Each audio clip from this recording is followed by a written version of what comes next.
nouveaux business models vont bientôt émerger dans le monde du property management. C'est que ces professionnels de la gestion des biens immobiliers tertiaires doivent impérativement faire évoluer leur offre. D'abord, mieux intégrer les composantes green et numériques à leurs prestations.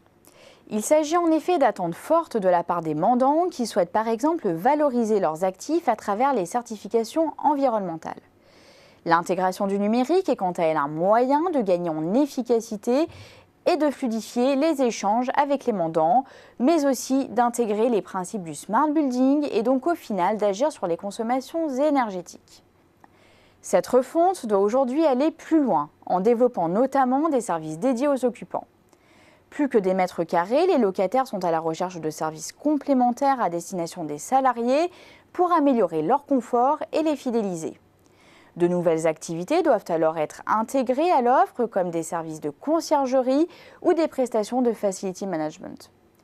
Cela revient pour eux à sortir de leur cadre d'exercice réglementé et donc à repenser leur identité.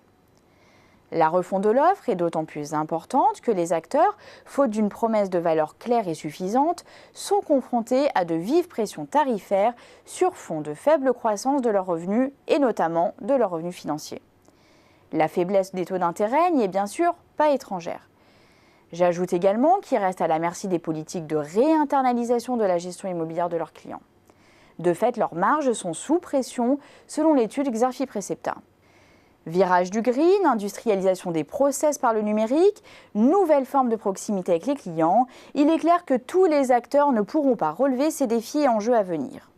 Ceux qui disposent des atouts les plus solides sont sans doute les intégrés et les experts bâtiments. Les intégrés sont à minima présents en aval dans la promotion ou la gestion d'actifs et en amont dans les services. Il s'agit notamment d'Advenis RES, de BNP Paribas REPM, de CBREPM, de RIA ou d'Ixim.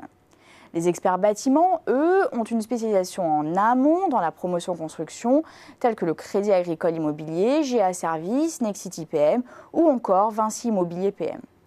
Ces deux familles d'acteurs apparaissent comme les mieux armés pour prendre en compte les questions liées au green management des biens tertiaires, du smart building et de la maquette numérique. En revanche, les deux autres catégories identifiées par l'étude Xerfi Precepta semblent être dans une situation plus précaire.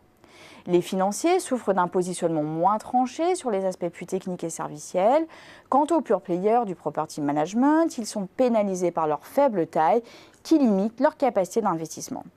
On comprend alors que les effets d'échelle jouent favorablement dans le secteur, ce qui va rendre les mouvements capitalistiques inévitables très prochainement.